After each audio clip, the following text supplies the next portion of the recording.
tonight, got this night, I choose to forget my trouble for life, I know everybody got things on their mind now, but this time come make it forget I get the shy, I get the drinker. If you got my, I make me link up. Me, I come for party, me, I come for party.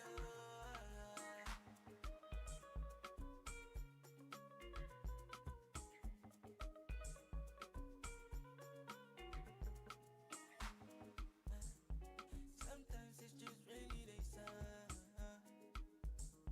I make sure I just let my light shine more. Anything made it feel like this, I remind myself.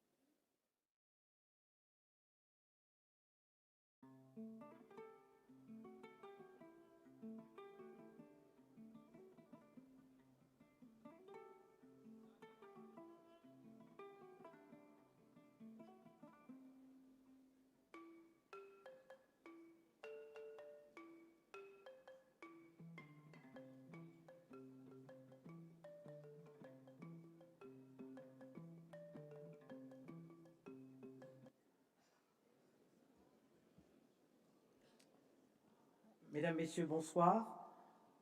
On annonce l'entrée en salle des représentants des chefs d'État et du président de la Banque africaine de développement.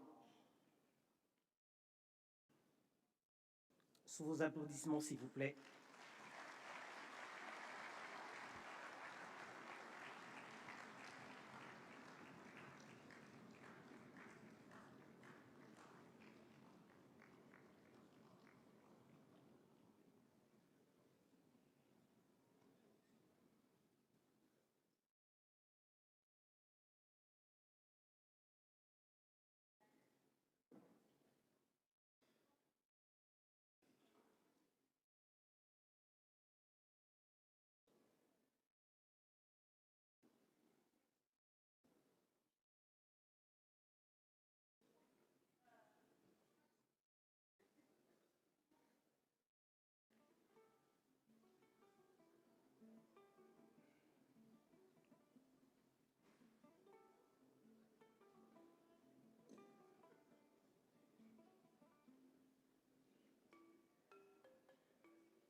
Mesdames, Messieurs, je vous prie de vous lever.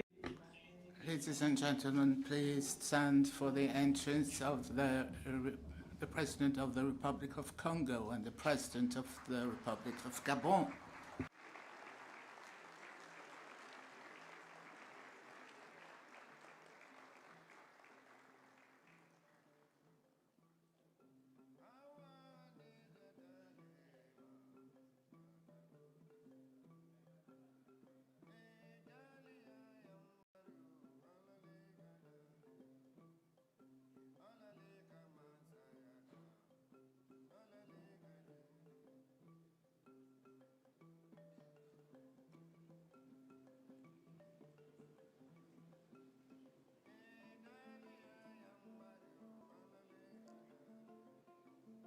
Mbote.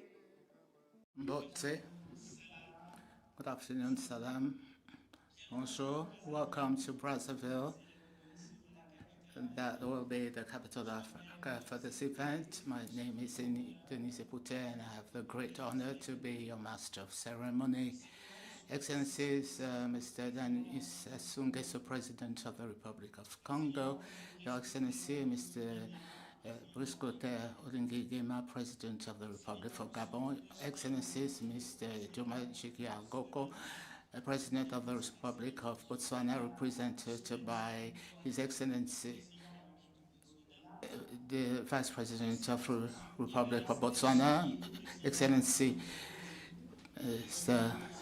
Dankini, President of Burundi, represented by the Vice President of Burundi, Excellency Mr. Paul Kagame, President of the Republic of Rwanda, represented by Dr. Justin Nzeyimana, Prime Minister of Rwanda, Madame Hassan, President of the Republic of Tanzania, represented by Mr. Shamba, Your Excellency, Mr. Paul Biya, President of the Republic of Gabon, represented by Mr. Ami Ousmane, Minister of Economy, Planning and Land Development of Cameroon, Your Excellency, Mr. Alassane Ouattara, President of the Republic of Cote d'Ivoire, and represented by the Minister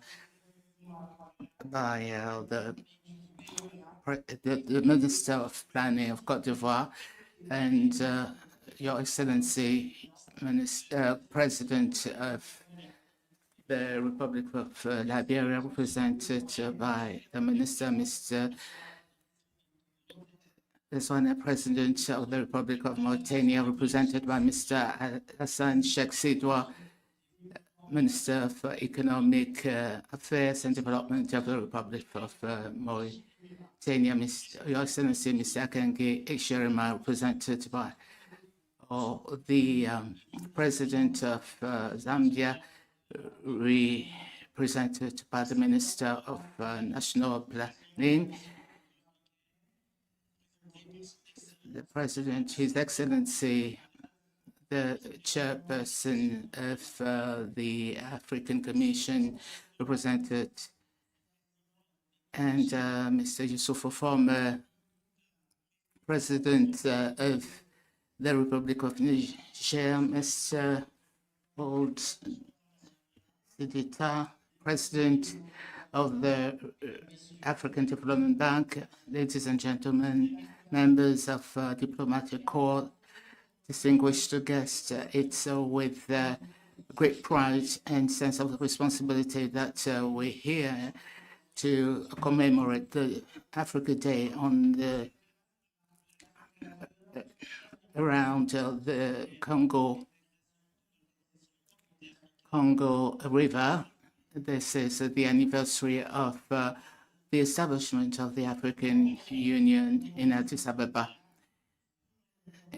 And Africa, after being liberated, declared that its development could be built on in unity. Founding fathers wanted to establish a day that is commemorated each day to assess progress and symbolize the determination of African countries who take their destiny into their own hands, and an ideal that 60 years later is still topical. The African Union works tirelessly to develop a continent of 1.4 billion inhabitants in full growth and change. Your Excellencies, ladies and gentlemen, with this inheritance and by looking to the future that we're commemorating this day, and the theme is assuring sustainable water availability and safe sanitation systems to achieve Agenda 2063. The celebration of this day before the annual meetings of the bank is not by accident.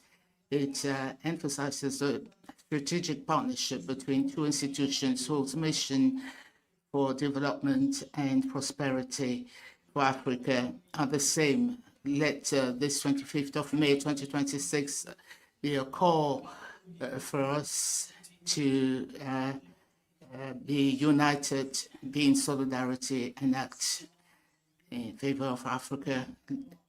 Excellencies, ladies and gentlemen, I invite you to stand up for the hymn of the African Union, followed by that of Congo. Thank you very much.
Yeah.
Tout au long de All along this event, Derek Merrick, the Congolese artist, is going to create an interactive work that you can see on my right-hand side called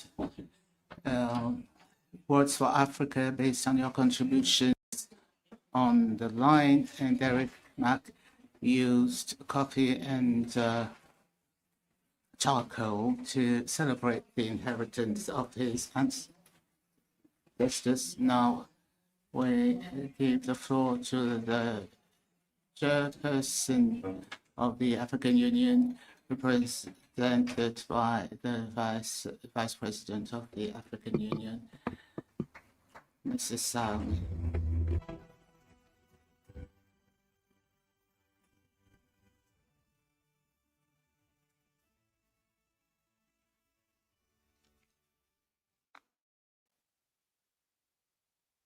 Excellent. Your Excellencies, Excellency Mr. Denis Sassou Nguesso, President of the Republic of Congo, Your Excellency Mr. Brice Clotaire Oligui Nguema, President of the Republic of Gabon, Your Excellency Mr. Prosper Kasambanza, Vice President of the Republic of Burundi, and whose country is the chairperson of the African Union, Mr. Ndaba, Your Excellency Kotinati Ngodate, Vice President of the Republic of Botswana, Your Excellency Dr. Justine Mtengi Rumba, Prime Minister of the Republic of Rwanda, Your Excellency Mr. Mahamadou Youssoufou, former President of the Republic of Niger and African Union champion for the Free Trade Area in Africa, Mr. President of the FGB, Honorable Ministers, members of the Government of Congo, Excellencies, members of the diplomatic corps accredited in the Republic of Congo, as well as international and regional institutions. All protocol observed, ladies and gentlemen. Brazzaville is one of these places Africa remembers, marked by the fight for the economic and political liberation of the continent. That's why this celebration is a flagship. By hosting the 63rd Africa Day, the Africa or Congo, it reminds us that Pan-Africanism is not only historic, but something alive, and with its population and leaders who refuse the fragmentation and want the populations to move towards a better future. In important times of our history, Congo has always been attached to peace, fraternity between peoples, and the preservation of Africa under the enlightened leadership of Mr. Sassou Nguesso, President of the Congo, this has gone on and is not unnoticed in Africa through peace efforts, mediation, and reconciliation between African countries. You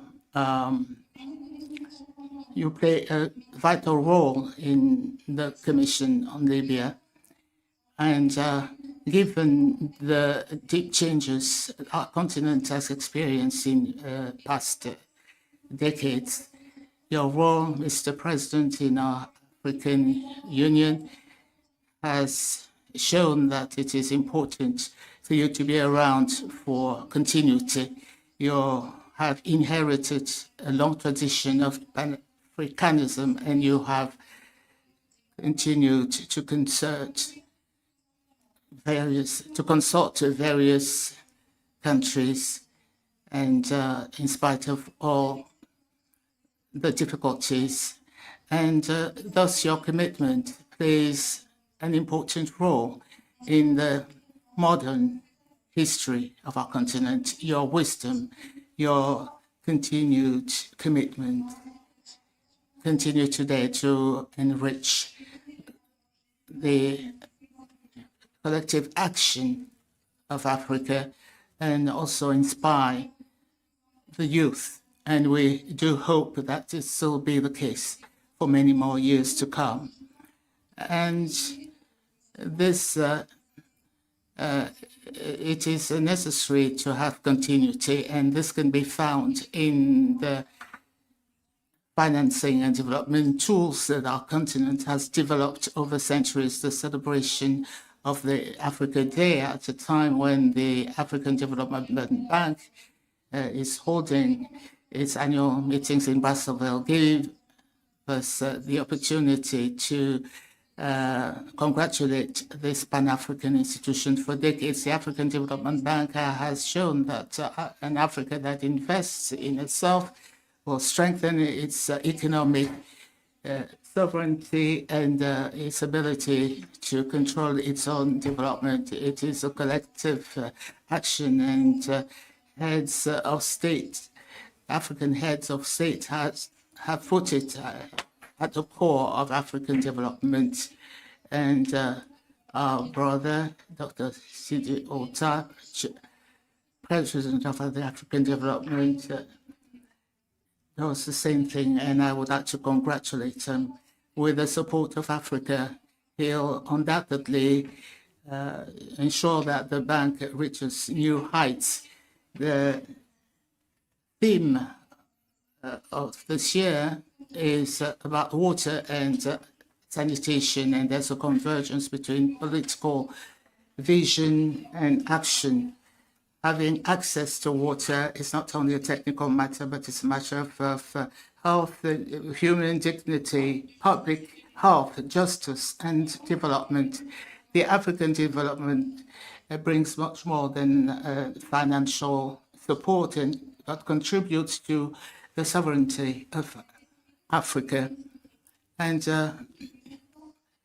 there is faith, trust in the abilities of the continent, and the chairperson of the African Union I'm representing here, and who would have loved to be here in Brazzaville. Unfortunately, his agenda did not allow him to be here for this important event.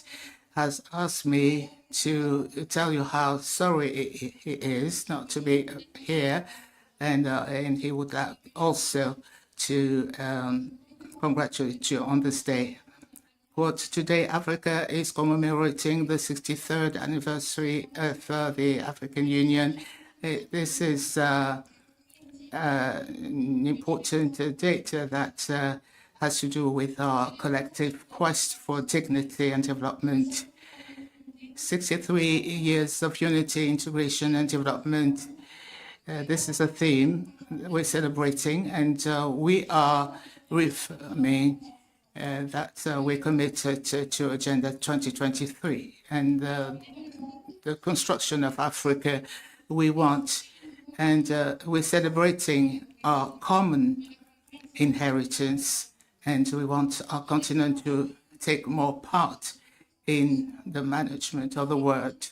Africa continues to bear values of solidarity, collaboration, and shared humanity in a world with growing uncertainties.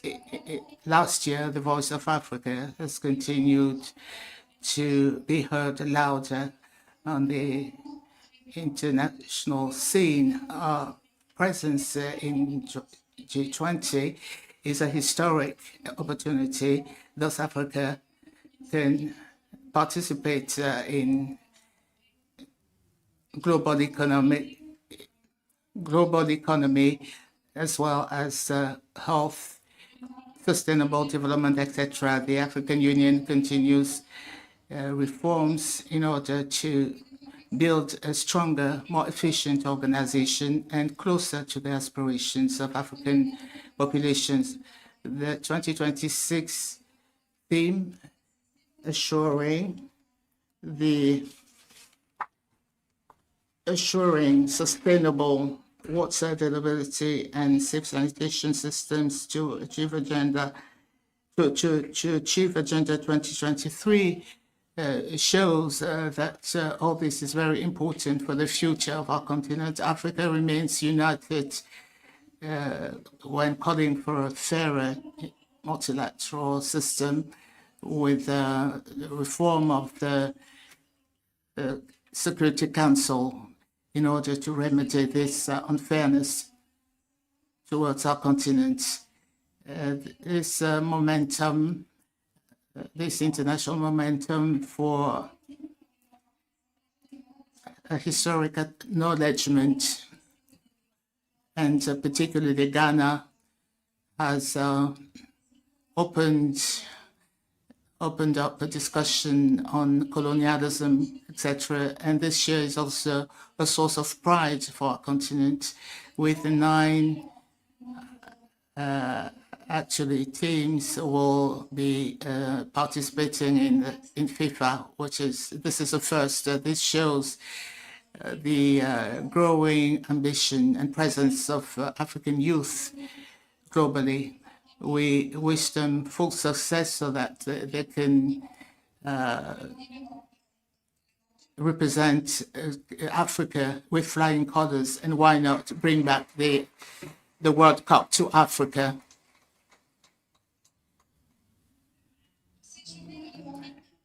During this Africa Day, I invite African diplomats and representatives in the world to work with African groups in various capitals in order to strengthen Africa's collective voice and strengthen our common priorities. I would like to thank all the AU partners for their solidarity as regards peace, integration, development, and the institutional transformation of our continent.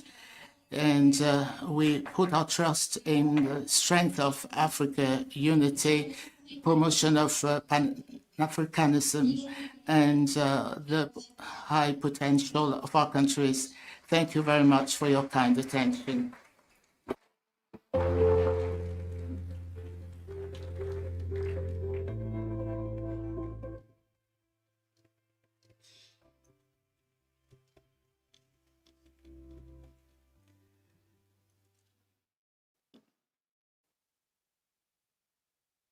Avant d'accueillir à cette tribune le docteur Sidi Oulta.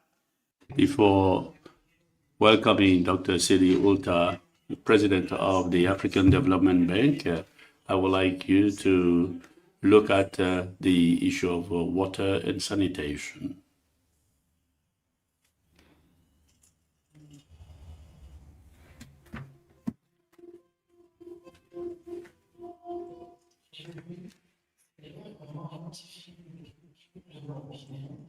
Remplir une seule bouteille d'eau Anza, on passait des heures à attendre. Il fallait attendre l'eau de pluie, remplir les bidons, les aligner. Il y avait tout un tas de bidons ici que je remplissais avec des fûts. Isso diminui o ciclo de doença, aquela doença que tinha sempre no passado, agora já não está como antes, como por exemplo a cólera. Diminuiu muito, o problema da infecção diminuiu muito. Então agradeço por isso. Até o momento o que eu tenho a dizer é agradecer, né, primeiramente a Deus e por ter nos dado aquela força de termos um chafariz aqui no nosso bairro. If it's raining heavily, you find it difficult to go and ease yourself at the public toilets. By this time, when you pass through the back of your building, you have to pay the key, enter in. So we are happy, both the families and the tenants. Pour rendre les gens heureux, rien de tel que l'eau. L'eau et l'assainissement sont des besoins basiques. Cela demande d'importantes infrastructures, l'expertise pour les installer et les maintenir, ainsi qu'un partenariat de confiance entre les acteurs de terrain.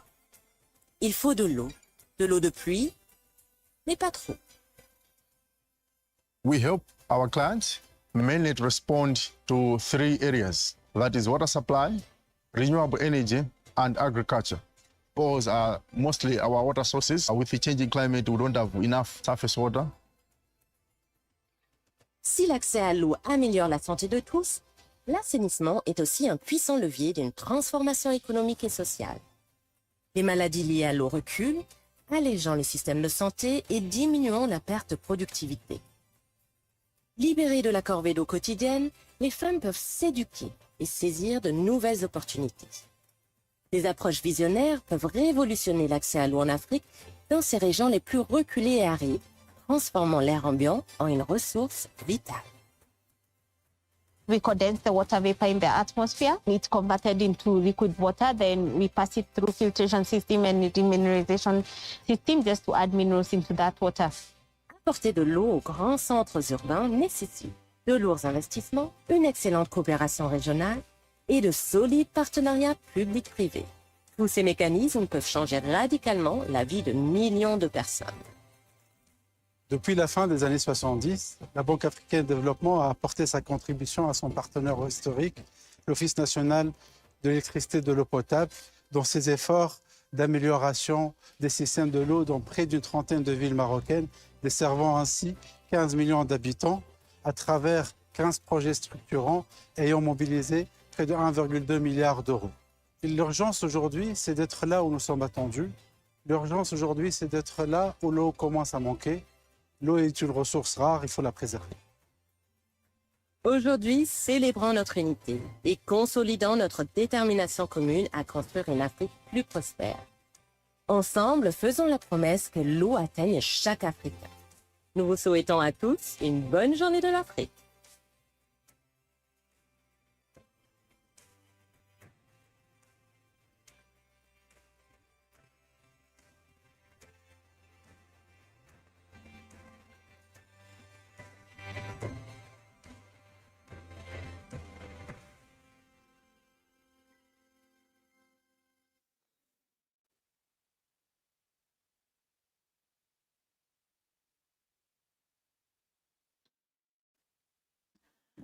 J'invite à présent le président de la Banque africaine de développement, le docteur. I'd like to welcome Dr. Sidi Ulta.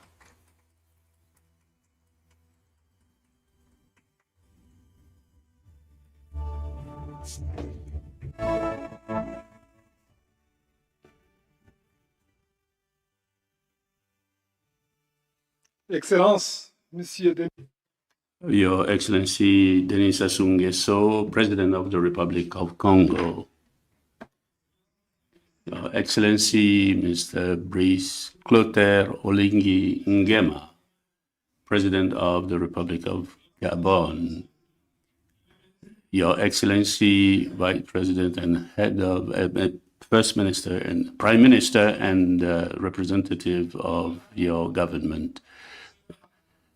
Your Excellency, Madam Selma Haddad, Vice Chair of the African Commission. Your Excellency, Your Excellencies, dear Governors of the African Development Bank, and ladies and gentlemen, partners of development, Your Excellencies, members of the diplomatic corps in Brazzaville, accredited in Brazzaville, the administrators of the African Development Group, ladies and gentlemen representing the management of the bank, the members of the civil society, special guests, ladies and gentlemen of the press, ladies and gentlemen. 63 years ago, on the 25th of May, 1963, African leaders met in Addis Ababa to create the Organization of African Unity, and the continent by then was a different place, and there were lots of debates. And the idea of integration of the continent and the form that the African unity should take was hotly debated. And the part of Africa that hosted that meeting wanted for the first time to meet on African soil and decide for themselves the future of the continent. And this moment was a major milestone for the future of Africa that in the past was molded by others so that they could act in their own name.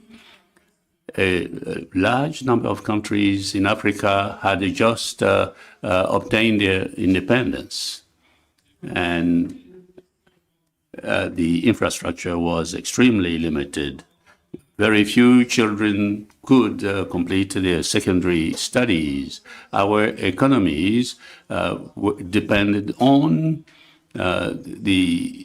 on goods that were whose prices were fixed overseas, and the fathers who founded the independent Africa had something special: confidence to be able to govern by themselves, confidence for Africa to build its own institutions, confidence that political independence would lead to economic freedom. The Organization of the African Unity was a declaration of emancipation and affirmation that Africa was not just as something to be talked about in terms of history. And it is in that context that the African Development Bank was created. Please allow me to express our deep thanks to His Excellency Denis Sassou Nguesso, who today hosts the annual meetings of the African Development Bank, and who, through his leadership, has always worked for peace and security in Africa. I would like to express to him our great appreciation and respect.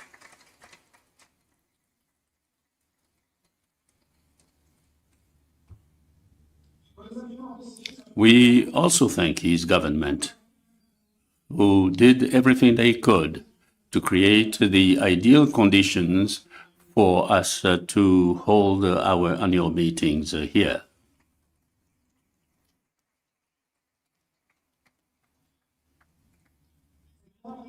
Your Excellencies, ladies and gentlemen, in response to the creation of the Organization of African Unity, a lot of people thought that Africa was too fragmented to build continental institutions that would be strong enough. But the African leaders have chosen other paths than just independence. And they wanted the independence to be incarnated in African institutions.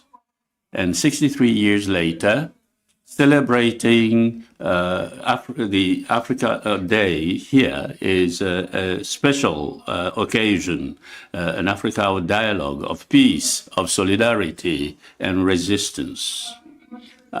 an Africa that manages its borders and shares a community of destiny.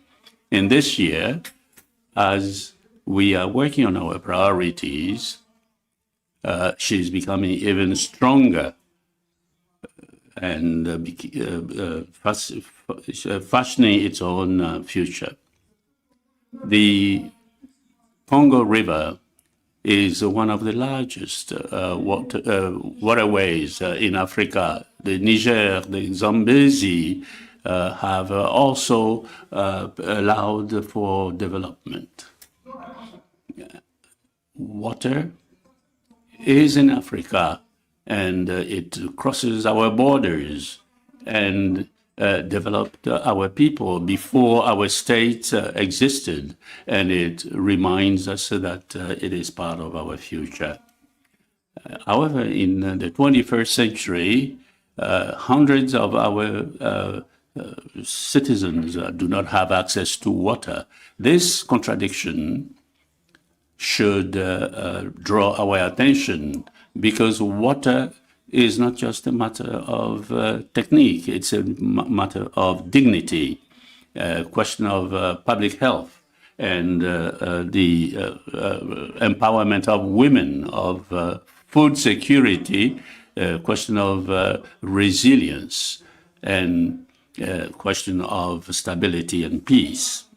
No continent can be transformed if millions of young men and women cannot have access to water. No economy can prosper if the climate conditions are weakening its foundations. No industries can succeed without water and energy. But Africa's history is not a history of deficit. Too often, Africa is described in terms of what it doesn't have: water, energy, financing, climate.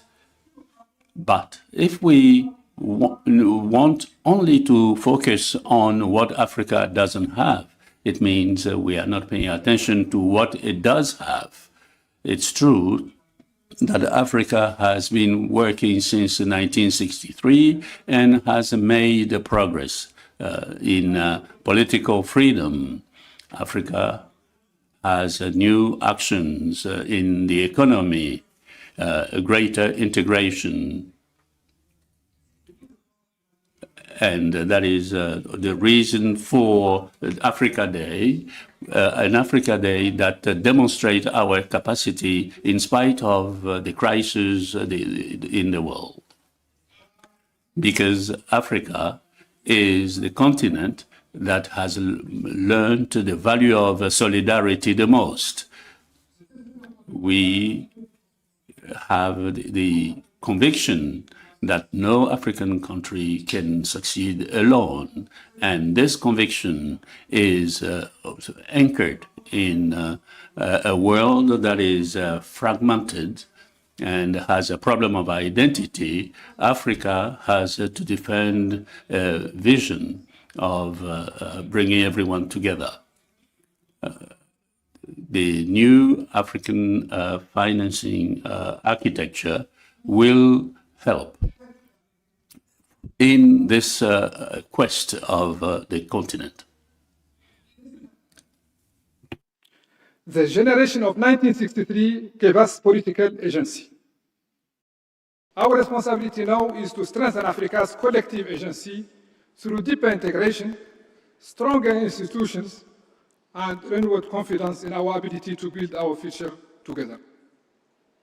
Because history teaches us one essential lesson: great transformation always begins with a shared ambition. I thank you. Merci beaucoup.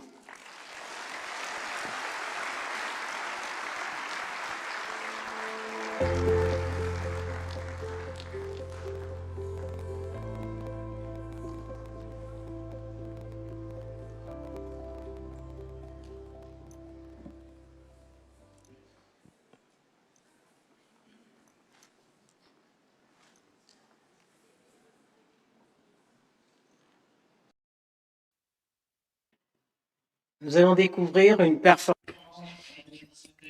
We will have a traditional ballet dance, Thotsa, and you will have percussion and flutes.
C'était une performance signée par le ballet Sotsa.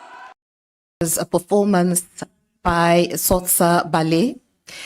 I'd like to invite you to listen to the video address by His Excellency Evariste Ndayishimiye, President of the Republic of Burundi and Chairperson of the African Union.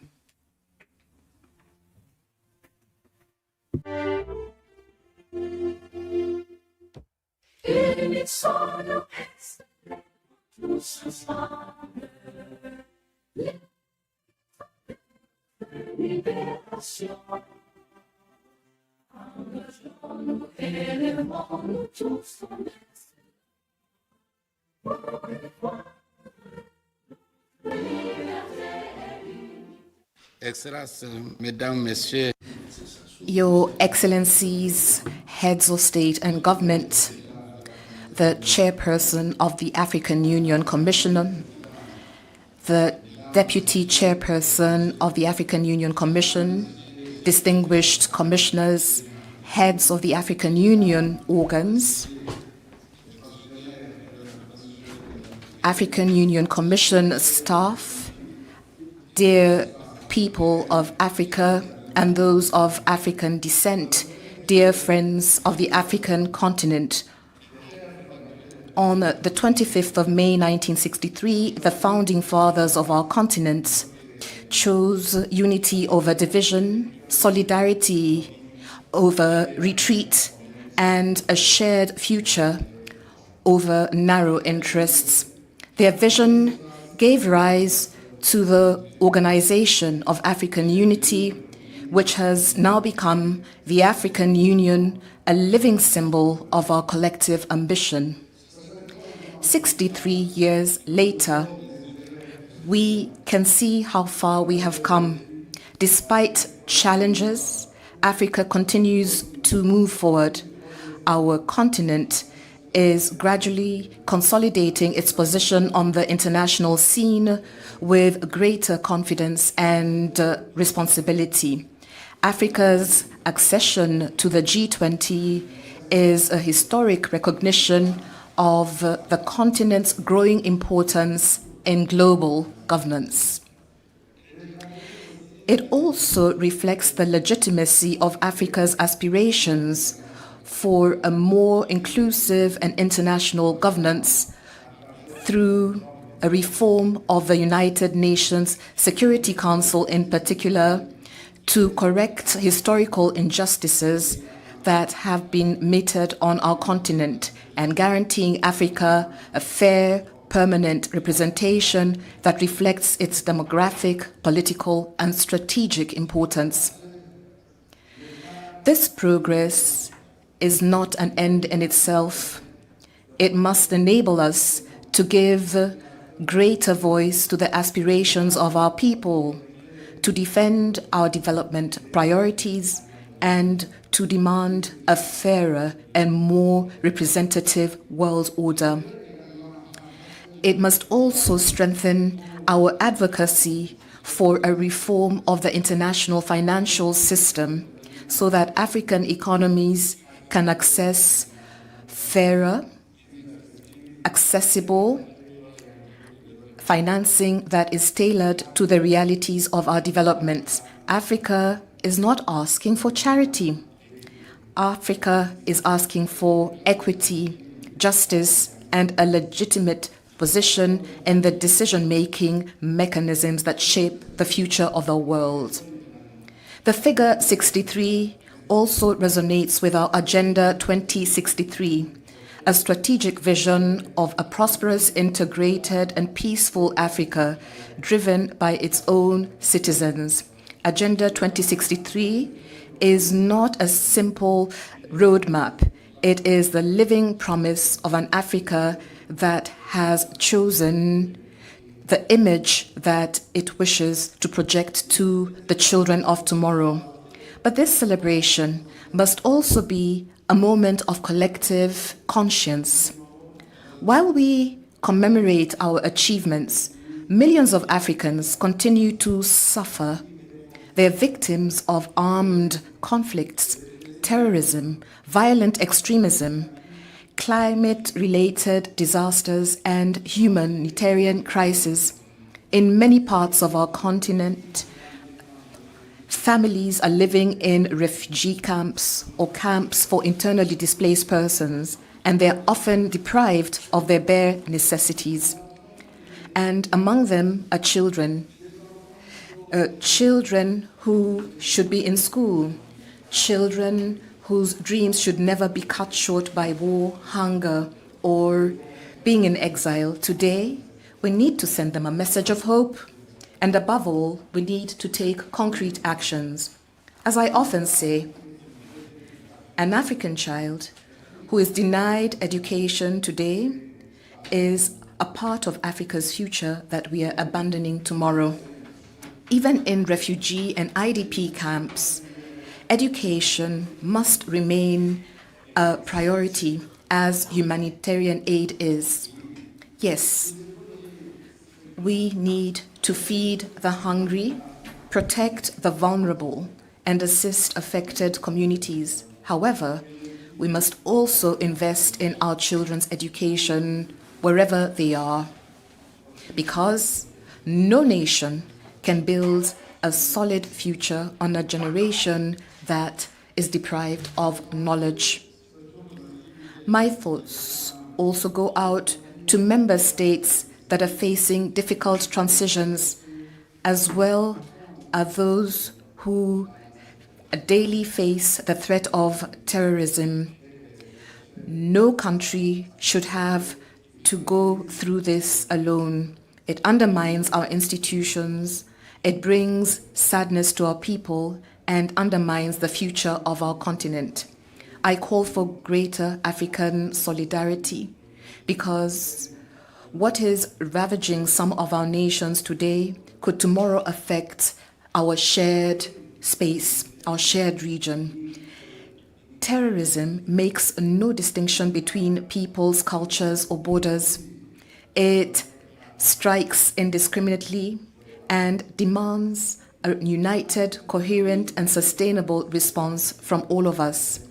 To all the families affected by these tragedies, I extend my deepest sympathy. Every African's life lost is a wound borne by the whole of Africa. Your Excellencies, ladies and gentlemen, African integration remains our greatest strength. This is why we must accelerate the effective implementation of the African Continental Free Trade Area. The success of this historic initiative will help us boost intra-African trade, create opportunities for our young people, accelerate the industrialization of our economies, and consolidate our economic sovereignty. However, our collective success will depend above all on our capacity to preserve our unity. I appeal today to all African leaders. Let us continue to demonstrate greater solidarity and unity in the decisions that shape the future of our continent. Africa grows stronger when its nations speak with one voice. It is our historical responsibility to always put the interests of the continent and the welfare of our people first. I would also like to pay a special tribute to the chairperson of the African Union Commission, the vice chairperson, commissioners, and heads of the AU organs, as well as all the officials and staff of our organization. Thanks to your daily commitment that is often quiet yet essential, the Pan-African ideal continues to grow. You embody the institutional continuity of our union, and every day you help to bring Africa closer to its aspirations of peace, integration, and prosperity. To all African peoples and those of African descent, I would like to say this: Africa needs all its sons and daughters. Wherever you are in the world, you remain an essential part of our collective destiny. To all Africa's friends, we express our gratitude for your partnership, solidarity, and confidence in the future of our continent. On this Africa Day, let us together renew our commitment to the ideals of Pan-Africanism, to peace, unity, and sustainable development of our continent. May the 63 years already behind us inspire us to continue with even greater determination on the journey towards Agenda 2063, a united, strong, prosperous, peaceful Africa that is respected throughout the world. Long live to our united Africa, long live to the African Union, and may we enjoy the Africa Day celebrations. Thank you.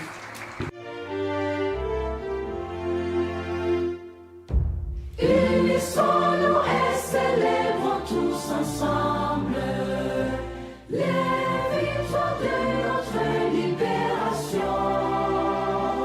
Engageons-nous et levons-nous tous comme un seul homme pour défendre notre liberté.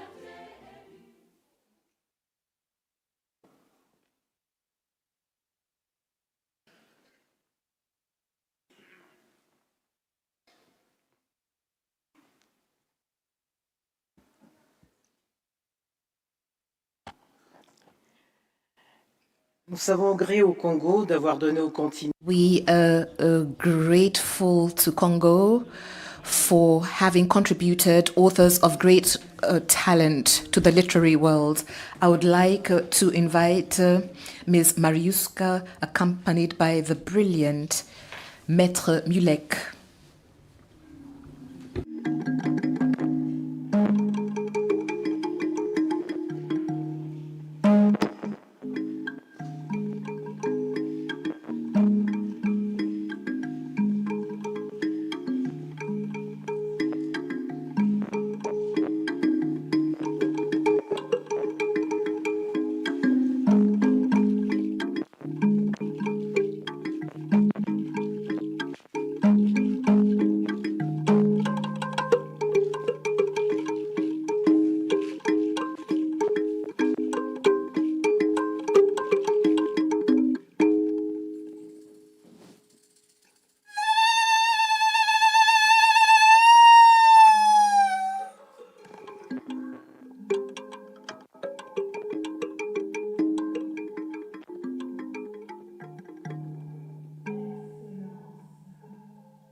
En une symphonie d'industrie, de science, d'innovation et d'espérance.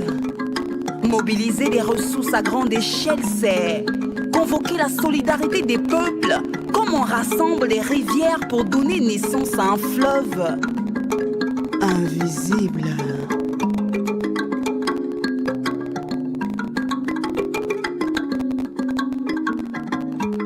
C'est croire aux graines africaines et les arroser pour que nos efforts ne soient vains. Des investisseurs capables de voir dans la jeunesse africaine une constellation en devenir. Que les murs des visas se brisent afin que la vision panafricaine se hisse. Une diaspora transformant la nostalgie en pan d'or et de savoir. Une foi collective qui fait reculer les impossibles. L'Afrique devient le poème vivant de la résilience humaine. L'Afrique devient le poème vivant de la résilience humaine.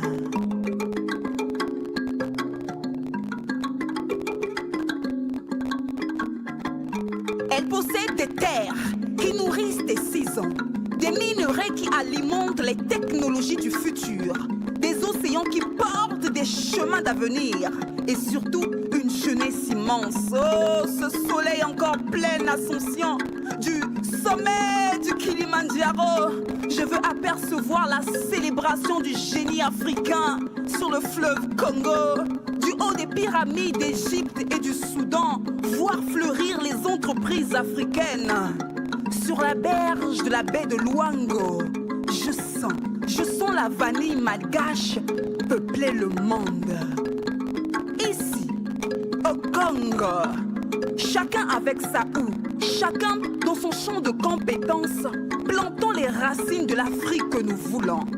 L'Afrique qui se relève, l'Afrique qui se révèle. Pour elle, ses fils, ses filles et le reste de l'humanité. Et qu'au milieu des fractures planétaires, l'Afrique écrive avec l'encre de ses peuples et la force de ses rêves la plus lumineuse renaissance du siècle.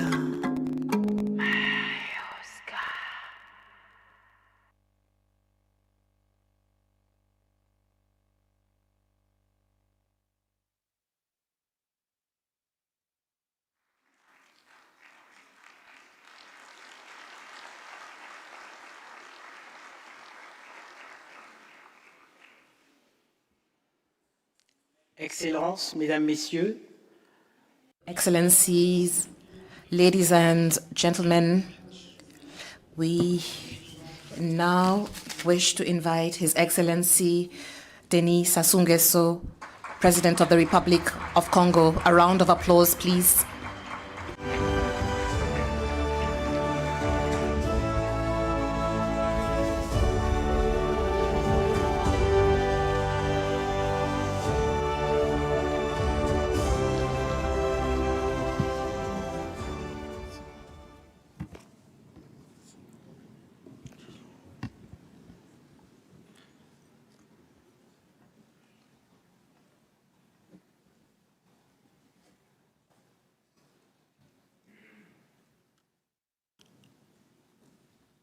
Monsieur le Président, Your Excellency, the President of the Republic of Gabon, dear brother, ladies and gentlemen, representatives of heads of state, dear President of the Senate,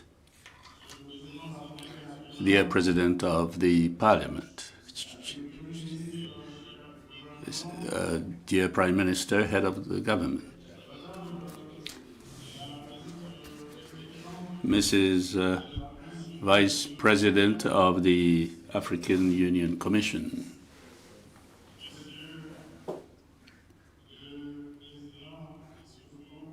dear President Youssoufou, former President of Niger, dear brother,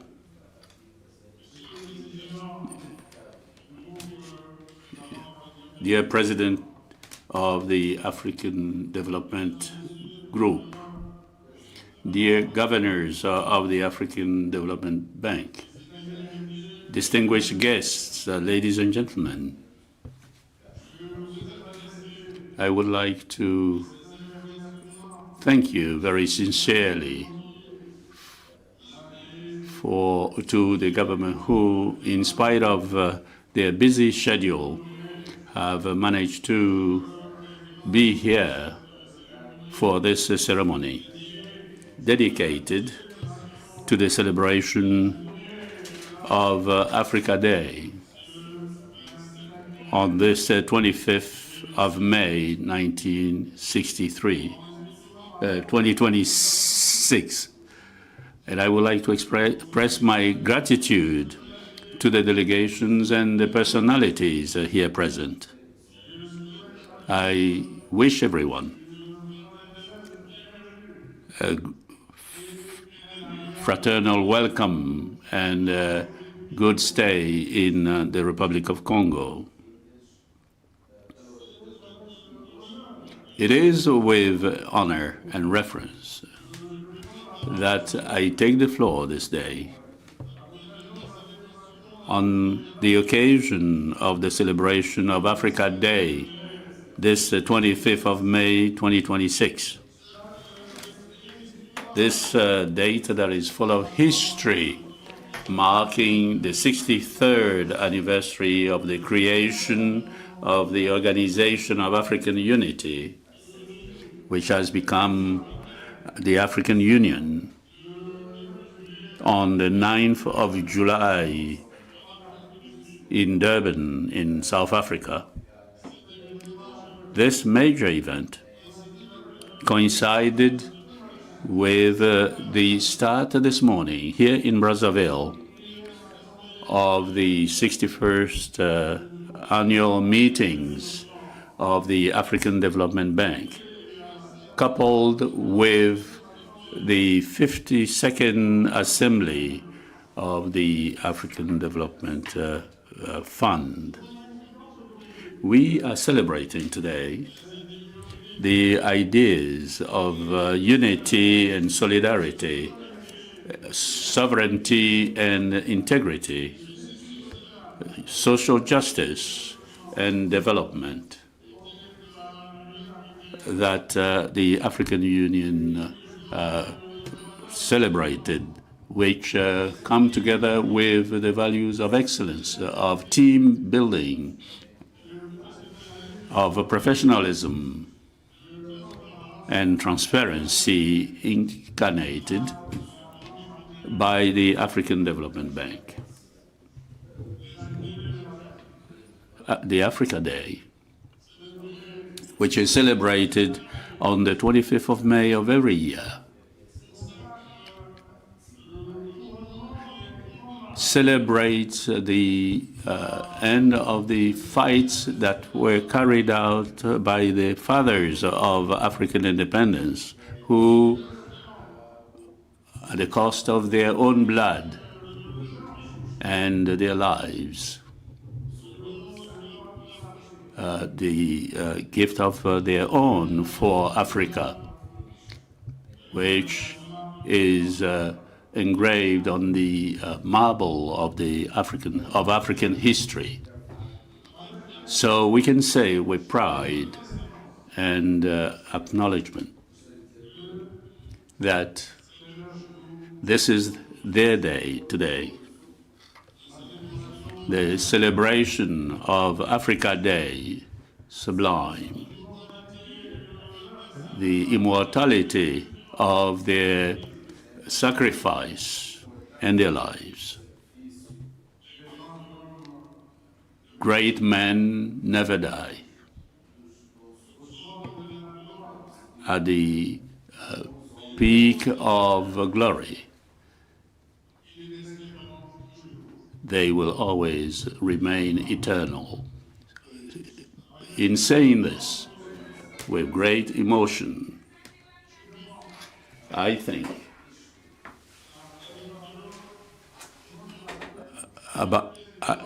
of Eduardo Mottla, the father of independent Mozambique, who was assassinated in 1969. Amilcar Cabral, Pan-African political leader who was assassinated on the 20th of January 1973 in Conakry. Samora Moses Machem, first president of the Popular Republic of Mozambique, who died on the 19th of October 1986 in Buzini in South Africa in a very obscure accident, a plane accident. Emery Patrice Lumumba, Prime Minister from June to September 1960. Great figure of the independence of the DRC, assassinated on the 17th of January 1961. Onja Ayenda, a key figure of the popular liberation movement of Angola, martyr who lost his blood. Steve Biko, black militant of South Africa, one of the main artisans of the fight against apartheid, assassinated whilst in detention by the police. Marion Ngouabi,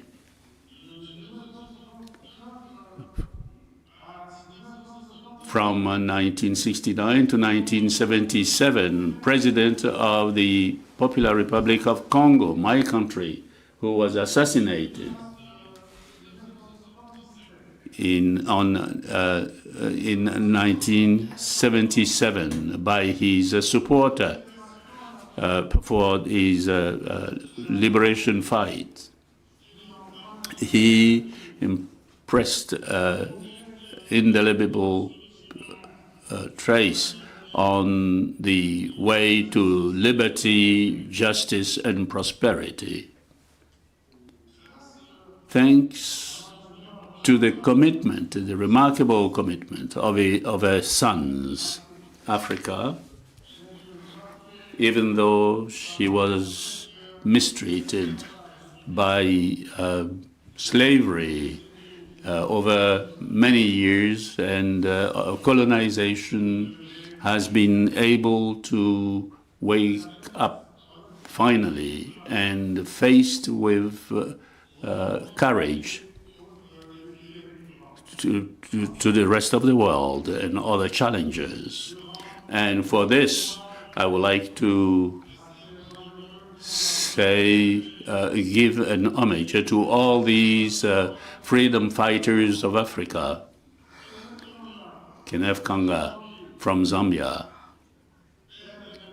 the father of the independence of that country and former president of that country.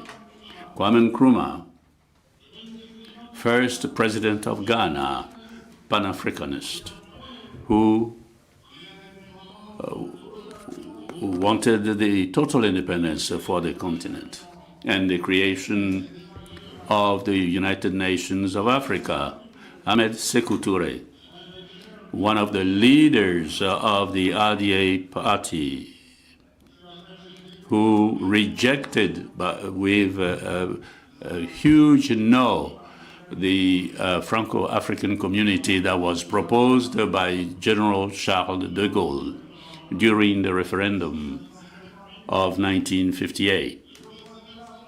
Léopold Sédar Senghor, first president of Senegal in 1960, major actor of decolonization in Francophone Africa, Félix Houphouët-Boigny, former president of Côte d'Ivoire, a pioneer for the fight for liberation, autonomy, and the independence of Africa, Modibo Keïta, first vice president of the National French Parliament, who proclaimed independence for the former Sudan, French Sudan, which became the Republic of Mali afterwards, Julius Nyerere, former president of Tanzania,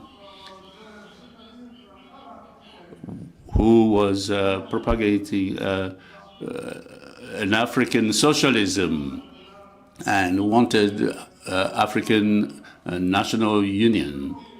Jomo Kenyatta, former militant, independent militant, and former president of Kenya. Barthélemy Bokanda, main defender of African independence, who was guided by the will to guide the United States of Central Africa.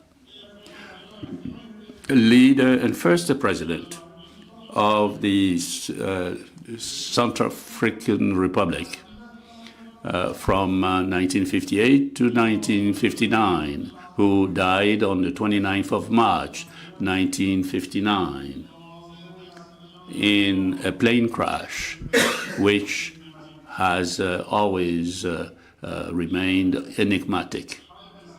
Gamal Abdel Nasser, Egyptian nationalist, who was committed in the fight against the British oppressor, big name in the Egyptian revolution and the resistance of the Third World, a main figure of the non-aligned states.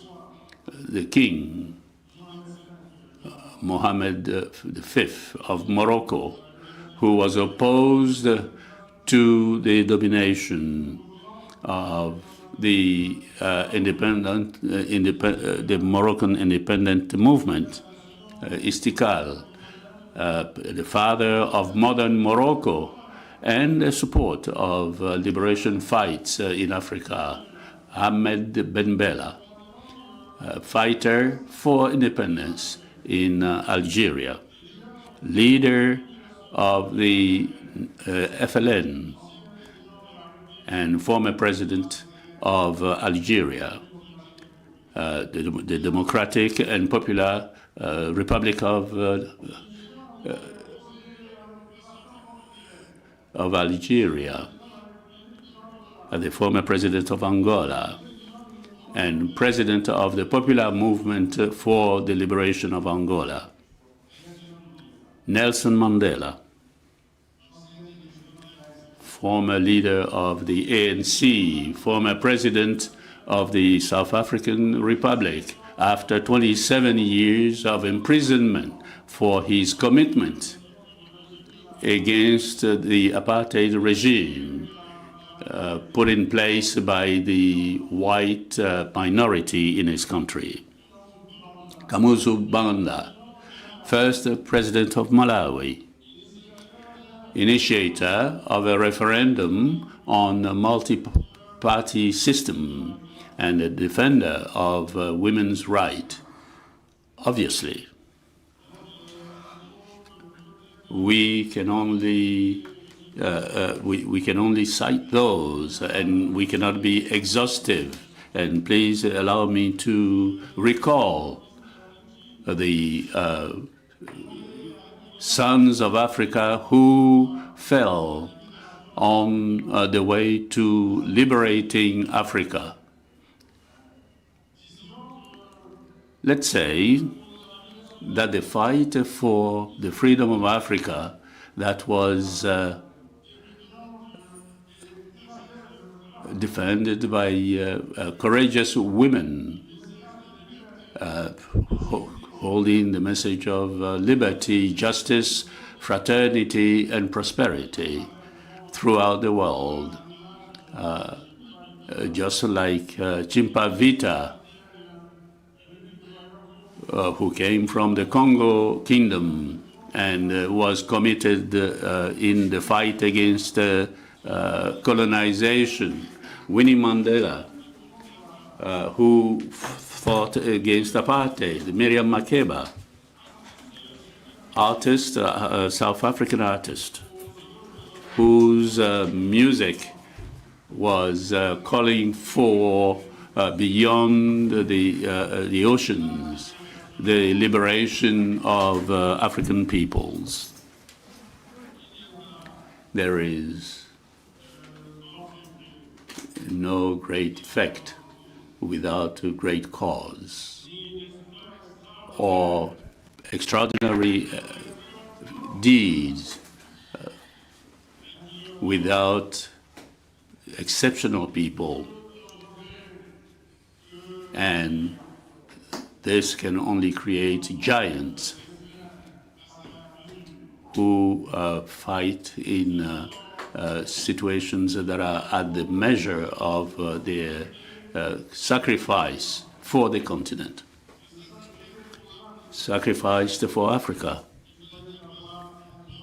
you had to have a great heart. And this is what you call a destiny.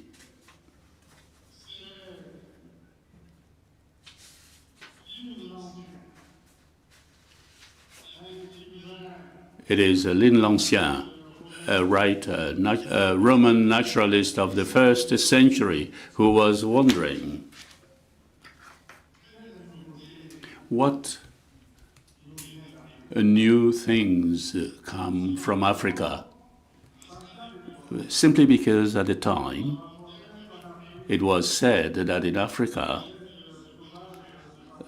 the beasts used to make love, including between different races, and gave birth to monsters. And lots of people thought that Africa was the place for strange and monstrous things. Lin L'Ancien, who lived in Rome, did know about the existence of prestigious African civilizations, such as that of the pharaohs of Egypt. He knew of the strategic alliance between Jules Caesar and Cleopatra that was to consolidate the reign of the queen, and was based on a long millennial civilization, and observed and could describe a great part of the history of humanity. He could not have known that the city of Carthage, that was quite famous, under the leadership of Hannibal, was a great enemy of the Roman Empire during 3 wars between 244 and this before Jesus Christ. And in recent times, in the 13th century, the Emperor of Mali, Mansa Musa, had a huge fortune, very far from the poor Africa that the detractors of the continent were speaking about.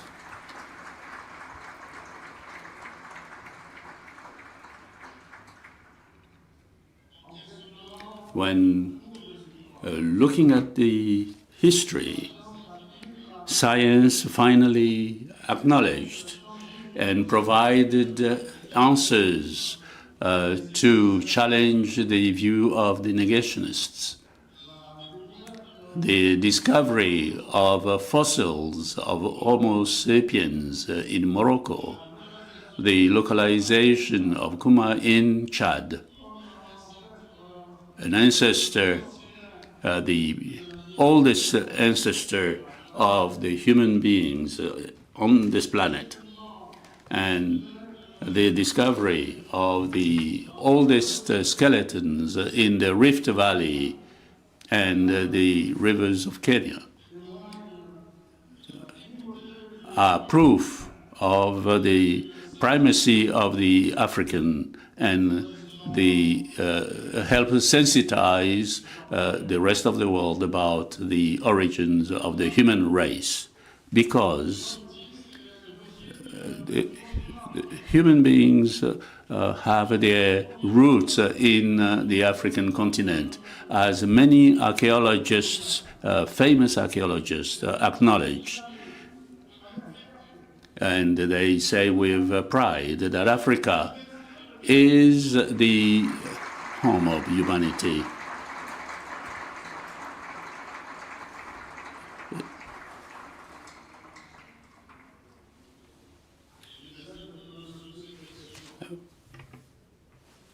L'argument ne manque pas. Well, of course, this is food for thought, and we could discuss this matter at length.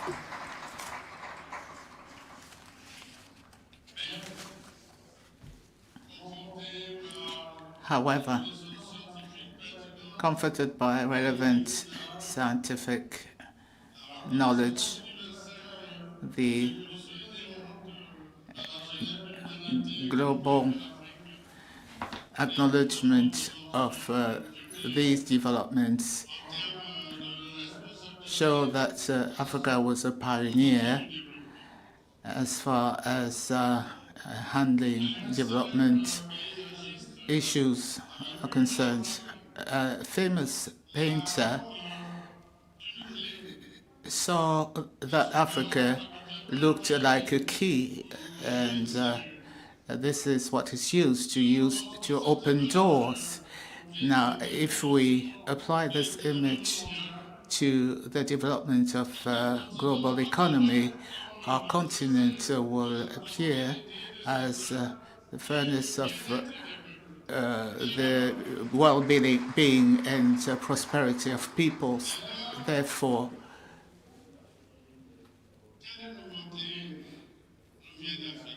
what are the novelties that come from Africa? Undoubtedly, Africa will be the key to open the future of humanity at a time when climate issues are of great concern, and more for the survival of human beings. What novelty comes from Africa? What is it that is new that comes from Africa with more than 600 million hectares of forests? Africa is the second green lung of humanity, and this is at the heart of climate issues relating to the survival of human beings. In that respect, we should prepare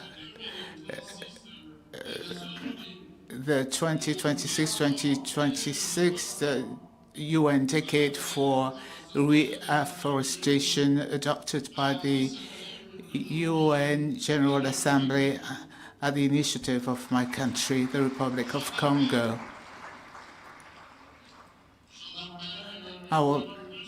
Once again, I would like to call for the mobilization without any hesitation of the international community in order for this resolution to be implemented. What is there? Is there anything new that comes from Africa? This 2026 Africa Day is celebrated under the theme assuring sustainable water availability and safe sanitation systems to achieve Agenda 2023. And we do know that Africa has large water reserves, and there's great potential coming from the Nile River, from the Zambezi, from the Volta, and from the Congo rivers. In addition, equatorial and tropical areas in Africa have a high rainfall. What is there?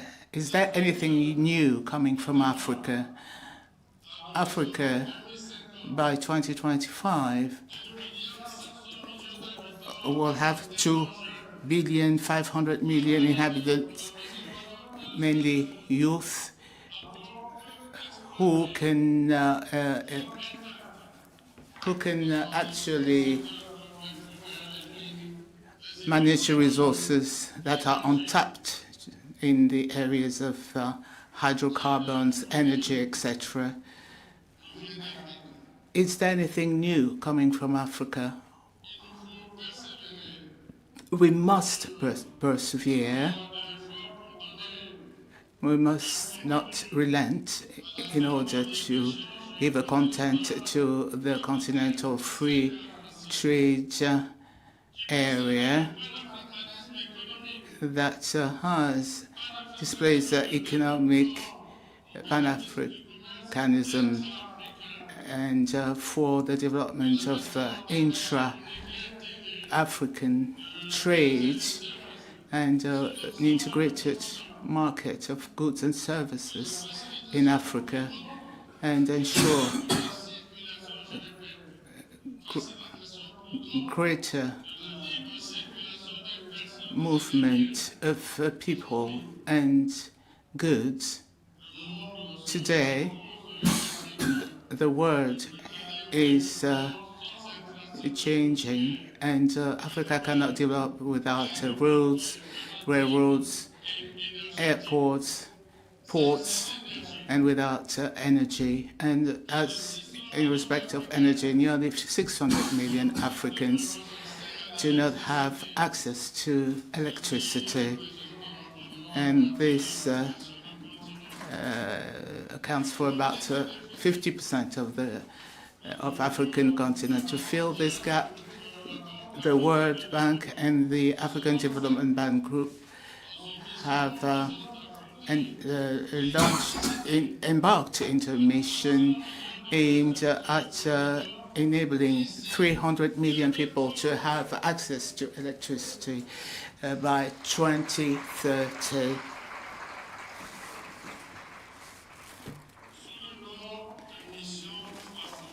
It is called Mission 300. This is a historic initiative, and under it there will be an increase in investments in infrastructure and supply chains in the area of power. And this is going to change the daily life of populations and companies. And schools and hospitals will have access to electricity. And this will also create job opportunities and also create a conducive environment for trade. And this initiative is buttressed by the Dar es Salaam Declaration on Energy, adopted on the 28th of January 2025. Given their high cost, no state can go it alone. As regards the construction of development infrastructure, they cannot go it alone. So, as regards Africa, Africa should leave the selfishness and nationalism and take refuge somewhere.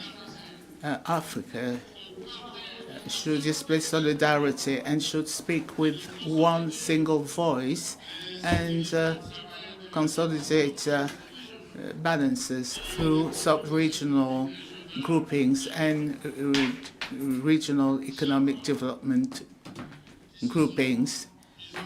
Whenever they have gotten together, African countries have been able to achieve great victories, namely negotiate strategic partnerships, mobilize relevant, adequate financing, accelerate their walk towards development. Honorable President of the Republic of Gabon, dear brother, ladies and gentlemen, the fight for freedom cannot be separated from the fight for peace. I would like to renew my commitment for the Libyan cause, and for which my peers since 2026 to lead the high-level committee on Libya, the UA Commission on Libya. I would like to remind you of the other recurrent crisis in the Sahel, in Sudan, in South Sudan, and in the east of the Democratic Republic of Congo. Past generations entrusted us with the Organization of African Unity, now called African Union. And today's demands are related to development. And the longest trip starts with the first step. And as far as we're concerned, and related to the consolidation of our commitment to the vision of African founding fathers, the freedom and emancipation of African countries, the acceleration of the free movement of people and goods on the continent, the integration of states with ultimately the use of a single African passport. And once again, my commitment to a single, sovereign and prosperous Africa. Well, I would like to seize this solemn opportunity to announce today that as from the 1st of January 2027, well, all African countries will be visa-free, will no longer need a visa to come to Congo.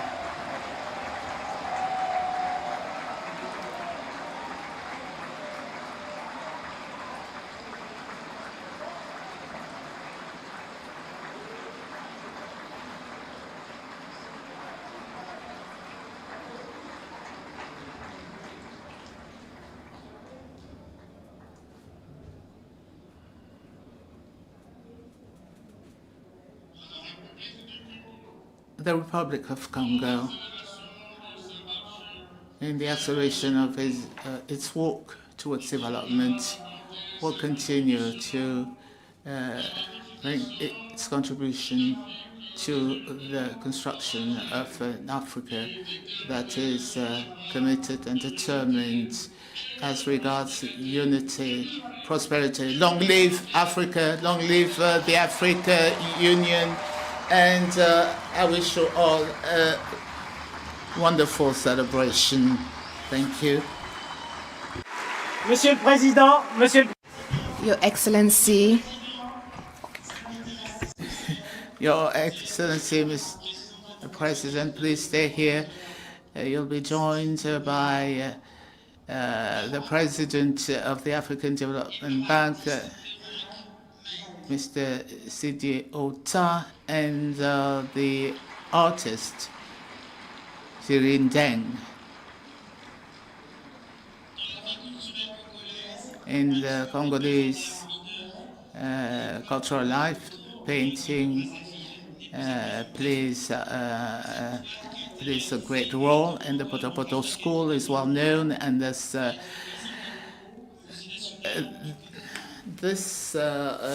painting that was commissioned by the African Development Bank will stay at the school. Please, could you come here, Mr. President, so that a picture can be taken, you and the artist and the artist.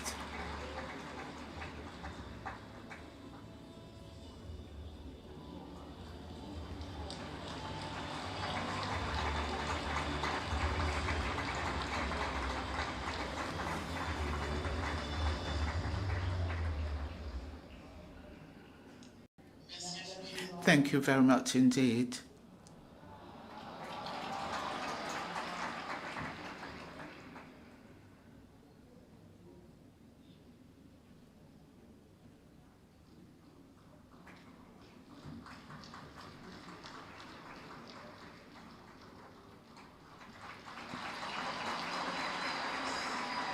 Thank you.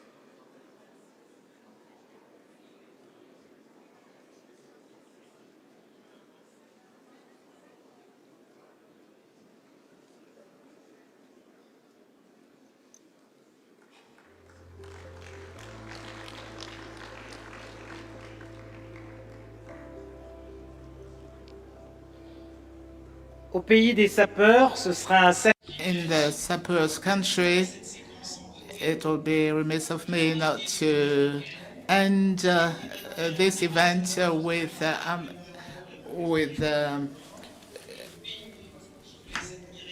the parade of amateur models. There are 15 representing different countries. I'll call them one by one. The first one is a material in honor of Princess Alenga. Number 2, Infutano, worn at weddings. Number 3 and 4, King Galifuru and Queen Galifuru and King Makoko. Number 5, Jida attire worn during traditional events. Number 6,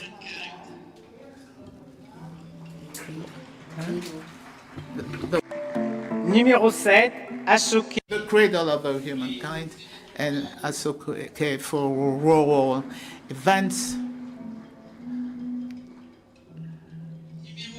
Number 8, this is a garb, ceremonial garb from the Ottoman period era. Number 10 or number 9, Miss Mokinda Abishi, depending on whether this garb is worn by women. Number 10, the diaspora. It is the 6th region. Number 11, the Ndop.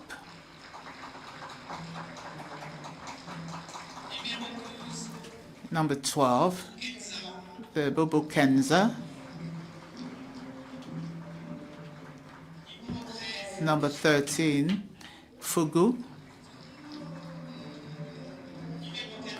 Number 14, this is Garbin. Numéro 15, la tenue Amazon. Number 15, Amazon attire, garb.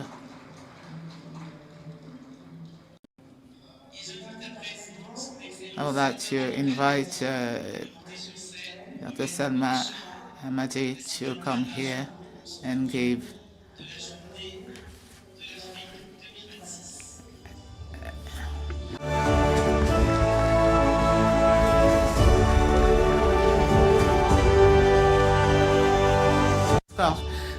a scarf.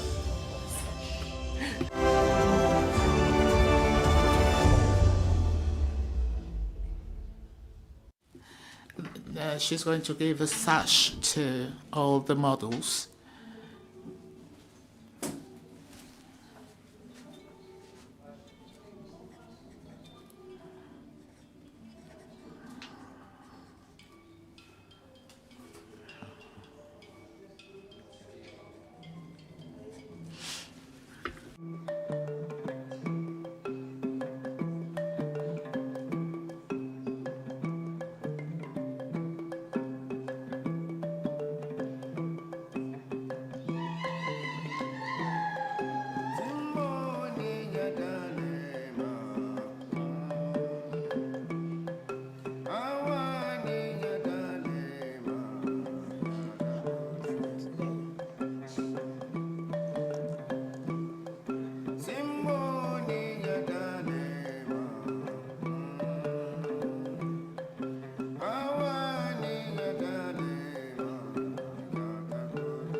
pouvez encore applaudir ces Please give a round of applause to our models. They're modeling only for today. J'invite à présent I'd like to invite Mr. Bienvenu Gidimbe, Special Advisor to the President of Congo, to please join me on here.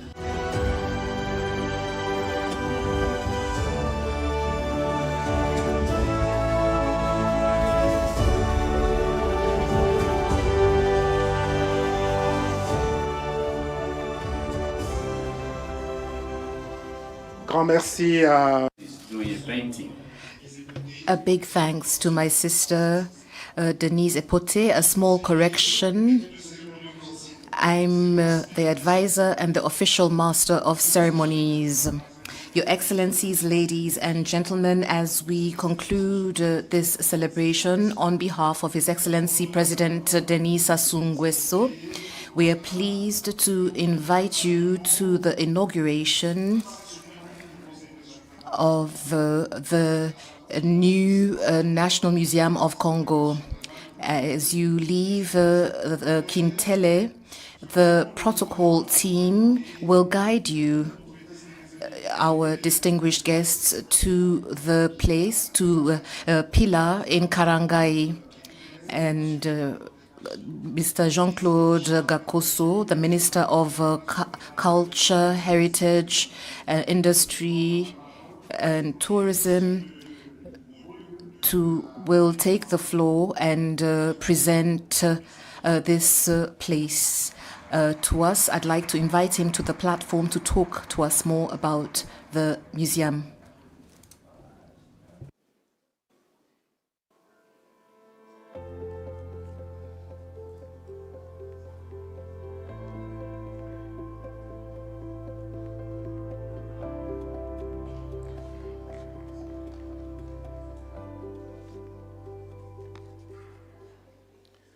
Excellence. Your Excellency, the President of the Republic of Congo and Head of Government, the President of the Republic of Gabon, the Vice Presidents, Ministers, the President of the African Development Bank Group, the Vice Chairperson of the African Union Commission, Excellencies, ambassadors and representatives of international organizations, and all those who are art lovers, and all those who are activists for Africa's emancipation. It's with deep emotion that I take the floor during this celebration of Africa Day that is also taking place at the time the annual meetings of the AFDB are taking place. We are now going to have the inauguration by His Excellency, the President of the Republic of Congo, of the new complex housing the museum. And it has been a project that dates back to a couple of years, and it is in the Sistangai area. It is a very symbolic location, and it is coming at a time where Africa is being carried by a new wind of Pan-Africanism, where Africa is reaffirming her identity and transmitting the heritage of its civilizations that have been there for millennia. We need to represent this fight through the museum. The museum represents the general history of humanity, and it starts off with hominids that through the Rift Valley from Ethiopia to the southern parts of Africa. We have the Cromanium, and we also have the feminine ancestors of humanity that is buried in the sandy ground of our continent, and we can admire the skeleton in the National Museum of Ethiopia. Without museums, we'd not be anything. We'd just be nothing. We need to remember the Egyptians, the Nubians, the Greeks, and the Acropolis. And Pompeii, this Italian city that is a prosperous city that has vestiges that remind us of the brilliant civilization of Monomotapa and the excellent institutional organization. In some stating that the importance of museums for humanity for each country cannot be understated or overstated. The National Museum of Congo is not just a building, it is more than that. It is our living memory. It explains our journey through history. It represents our basic identity. The history of the National Museum of Congo was not a long, tranquil river. In 1965, this museum represented our culture, but then its infrastructure began being degraded, and it became obsolete and inadapted to the requirements of the valorization of heritage. A group of people passionate about culture and experts that were not able to stop the decline of the museum. Our country went through painful moments in 1997, and this ruined whatever remained of the museum with the looting of collections. It was a deep wound that was inflicted on our collective memory, a part of our heritage that was left to us by our ancestors seemed threatened, it was defaced. Fortunately, the forces of courage and determination finished by triumphing over forces of abandonment and inertia. These living forces came together so that the collective memory will never die, and thanks to the willingness and the goodwill of the President of the Republic, who embraces the sovereignty of African peoples and their culture, reaffirming our identity. Congo is now opening a new page in its history. The new building housing the National Museum that you are going to visit in a short while meets international standards of museum conservation. It reflects a strong ambition, and that is ensuring that culture is one of the pillars of development of a country. It's a tourist attraction, and it will be appreciated by the concert of nations. This building is a bridge between the past, the present, and the future. It demonstrates the love of Congo, national conscience, Pan-Africanism. It is an instrument of peace and dialogue. We are proud of this National Museum Center. We are sending a message to Africa and the world. We are a people that protects her heritage and her sovereignty. This museum has over 2,500 pieces of art. It's also a demonstration of our advocacy, international advocacy for the return of African artifacts that are abroad. We are preserving our heritage, and we are also preserving our identity. Preserving our identity means preserving our future. This precious identity is irrigated by our music, Congolese rumba, and other music that is at the UN. The rumba that we have and that our country shares with the Democratic Republic of Congo is undeniably one of the most powerful expressions of African genius.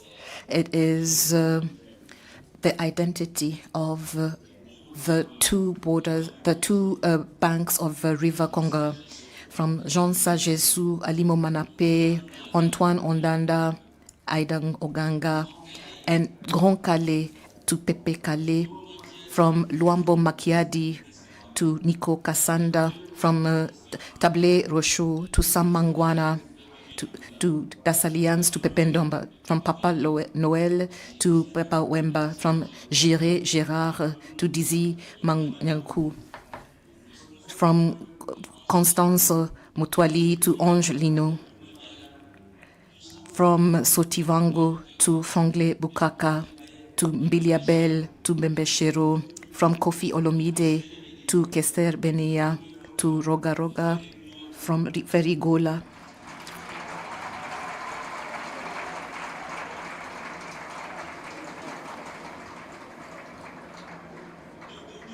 From Dudu Koka to Fali Ipupa. The list is endless. You could go to the new wave of music, and Congolese music is undeniably one of the powerful pieces of art in Africa. Your Excellencies, the inauguration that you will be attending will help you, enable you to explore our roots and look at the instruments of rumba and the exceptional diversity of the music coming from both banks of River Congo. This is the journey that you'll be embarking on in a short while, and you will have some sort of visual proximity as well as interior resonance that brings some subtleness and some magic with traditional dances and the masks, masquerades that you see in the carnivals of the New World in the Caribbean, in Brazil, and in Colombia. This exhibition will not be the end. There'll be other exhibitions, and the museum will be a true school for the transmission of knowledge. It'll be a laboratory of ethnographic research. It'll be the privileged space for the encounter of cultures, dialogues, and civilizations. Thank you, Your Excellency, President of the Republic of Congo, for giving creators of genius, these men and women who are thirsty for recognition from the father of the nation. Lastly, on behalf of the government of the Republic of Congo, I would like to express our deep gratitude to all the technical and financial partners that have helped us operationalize this important project, the architects, the conservators, the artists, those who are responsible for the collections, as well as those working behind the scenes, worked with zeal and sacrifice to ensure that this project saw the light of day. I cannot forget the Minister Lydie Bongo, who preceded me in this post and who handed over the baton to me 3 weeks ago.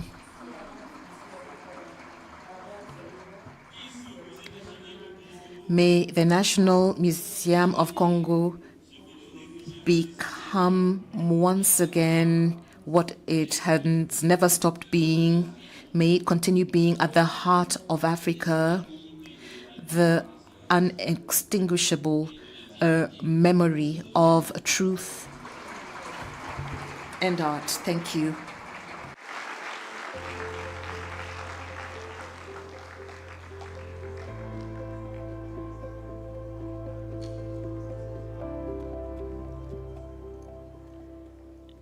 Excellences, Mesdames, Messieurs.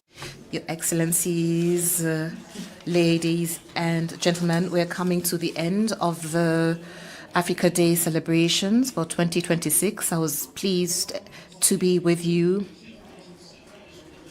And we want to remember the biggest cheerleader for Africa Day at the bank, who is the Secretary General, Professor Vincent Mnimele. We know he is watching online, and we convey our very best wishes to him. Your Excellencies, you are invited to a reception, and you will be guided by our charming hostesses to the venue. Thank you.